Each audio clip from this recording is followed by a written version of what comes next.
Assalamualaikum warahmatullahi wabarakatuh. Kali ini kita membahas abstrak ya. Bagaimana menulis abstrak yang baik gitu.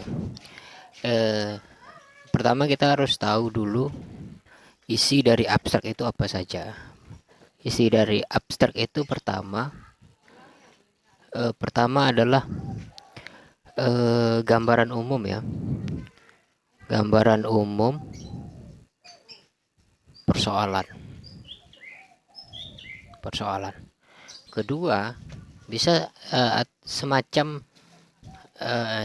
ya dalam tanda petik rumusan masalah. Rumusan masalah. Apa sih yang dipersoalkan dari persoalan yang kita gambarkan di awal? Yang ketiga yaitu metode apa? Metode apa yang digunakan, pendekatan apa yang digunakan, ya kan? Metode dan pendekatan atau perspektif. Pendekatan ini dalam tanda petik perspektif. Perspektif yang digunakan atau model ya, model.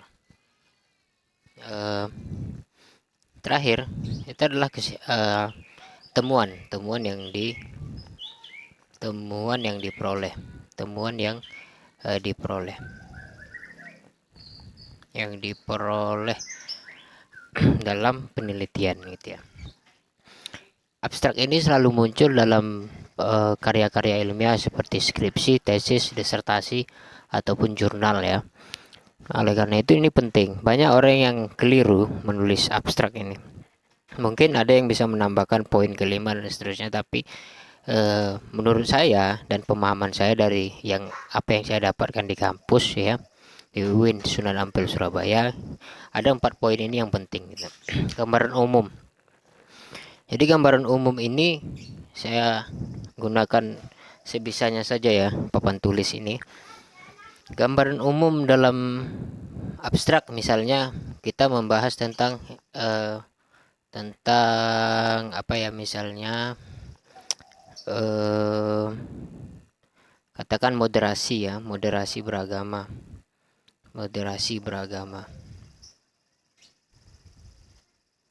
Nah, ini tema ya, tema dalam pembahasan, gitu kan?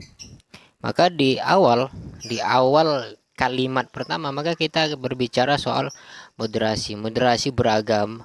Penelitian ini begitu kan, langsung menjelaskan penelitian ini atau artikel ini membahas tentang moderasi beragama di mana misalnya di Indonesia, gitu kan, koma misalnya.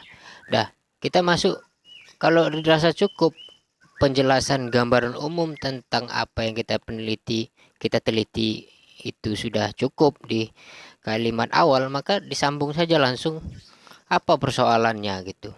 Apa persoalannya?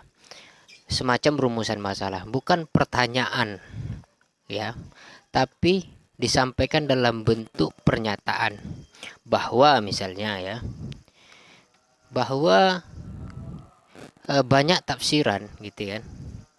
Banyak tafsiran tentang moderasi beragama di Indonesia.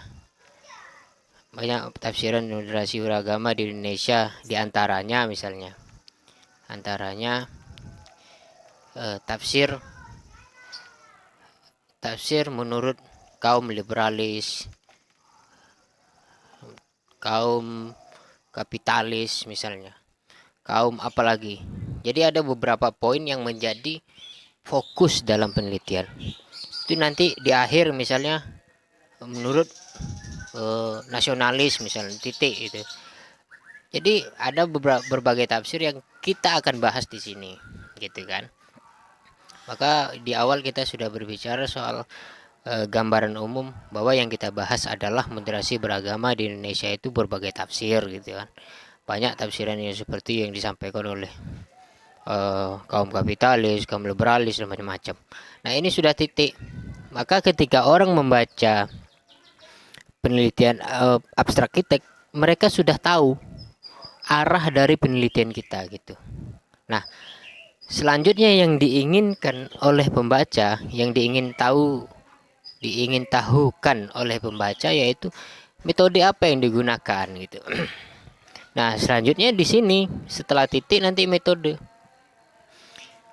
Metode langsung saja, metode yang digunakan adalah misalnya kualitatif, misalnya metode kualitatif, analitik misalnya, analitik atau analisis kritis misalnya gitu kan, analisis kualitatif, analisis kritis gitu,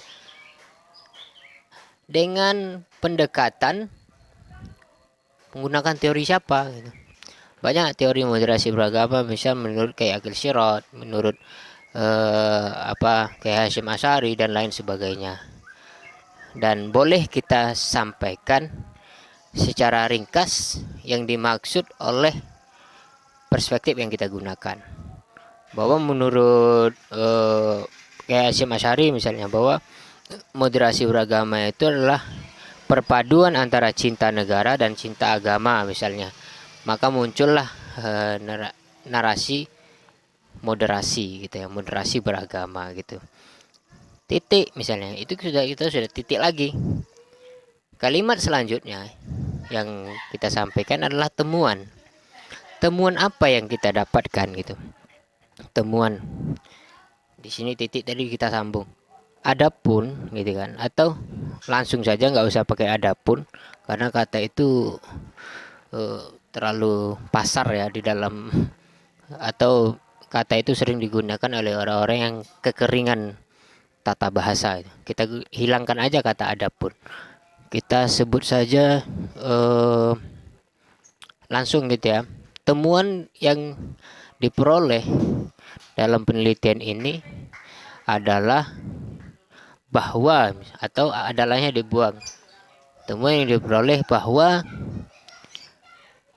moderasi beragama itu memiliki ciri satu, bla bla bla, dua bla bla bla, tiga bla bla bla, sesuai dengan narasi-narasi yang sebelumnya kita sampaikan, yang semacam rumusan masalah itu tadi gitu.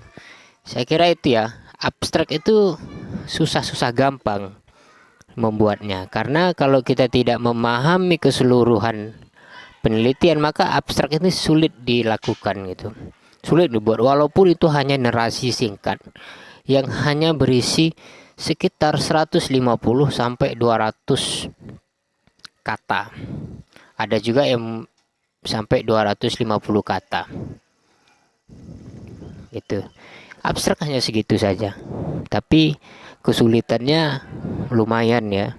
Lumayan jika tidak mengetahui seluk-beluk dan tekniknya. Saya kira ini cukup, mudah-mudahan cukup membantu Anda. Terima kasih. Wassalamualaikum warahmatullahi wabarakatuh.